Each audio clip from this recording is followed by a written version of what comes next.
पहले मैं सोचता था 75 साल हो गए आज़ादी को, मैं यही सोचता था शिक्षा क्यों नहीं ठीक हो रही, क्यों नहीं ठीक हो रही। हमारे देश में इतनी गरीबी, इतनी अशिक्षा है। मेरे को लगता है कि अगर हमने शिक्षा व्यवस्था ठीक कर दी तो एक पीढ़ी में हम अपने देश से गरीबी दूर कर सकते हैं।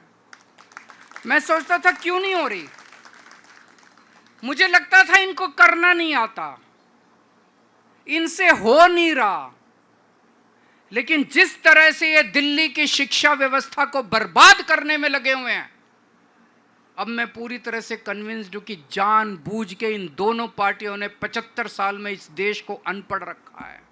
जानबूझ के अनपढ़ रखा है। एक षड्यंत्र के तहत, साजिश के तहत इस देश को गरीब और अनपढ़ रखा गया। इन दोनों पार्टियों ने मिलकर रखा अपना वोट बैंक बनाने के लिए।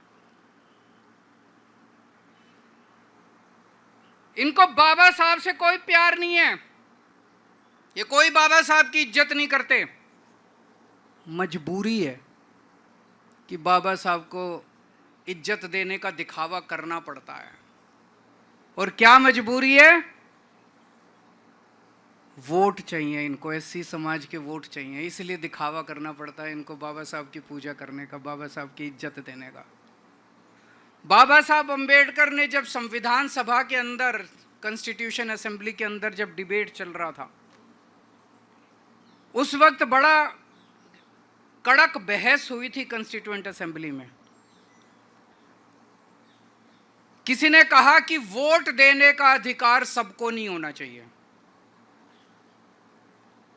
किसी ने कहा कि अनपढ़ लोगों को वोट देने का अधिकार नहीं होना चाहिए, गरीब लोगों को वोट देने का अधिकार नहीं होना चाहिए।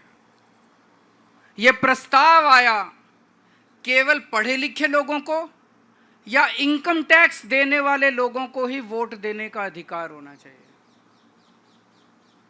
आप सोच के देखो, अगर केवल अमीर लोगों को और पढ़े लिखे लोगों को वोट देने का अधिकार होता तो आज हमारे देश के अंदर गरीबों का क्या हाल होता, और दलितों का क्या हाल होता, और पिछड़ों का क्या हाल होता। ये तो नोच के जीने नहीं देते ये लोग, सांस नहीं लेने देते, पानी नहीं पीने देते आप लोगों को। अगर ये बाबा साहब लड़े थे संविधान सभा के अंदर, बोले नहीं, हर व्यक्ति को एक वोट का अधिकार होगा। एक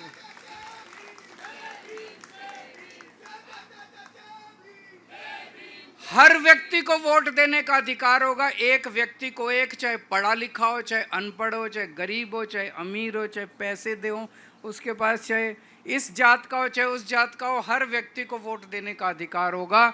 अगर ये वोट देने का अधिकार हर व्यक्ति को नहीं होता जो बाबा साहब ने दिलवाया, आप सोच सकते हो क्या हाल होता इस देश का। बहुत बुरा हाल होता। अभी तो वोट देने का अधिकार है, तब ये लोग झुग्गी वालों को वोट के पहले जाके कहते हैं कि जहां झुग्गी वहां मकान, और जिस दिन चुनाव के नतीजे आते हैं अगले दिन झुग्गियां तोड़वा देते हैं। इतने बेशरम लोग हैं ये लोग। वोट देने का अधिकार है तब इन्होंने जीना मुश्किल कर रखा। अगर वोट देने का अधिकार नहीं होता, ये तो सबको प्रशांत महासागर में ले जाकर डुबो देते, सारे गरीबों को, सारे अनपढ़ लोगों को। कोई स्कूल नहीं बनवाते आप लोगों के लिए, केवल अमीरों के स्कूल होते इस देश के अंदर, कोई सरकारी स्कूल नहीं होता।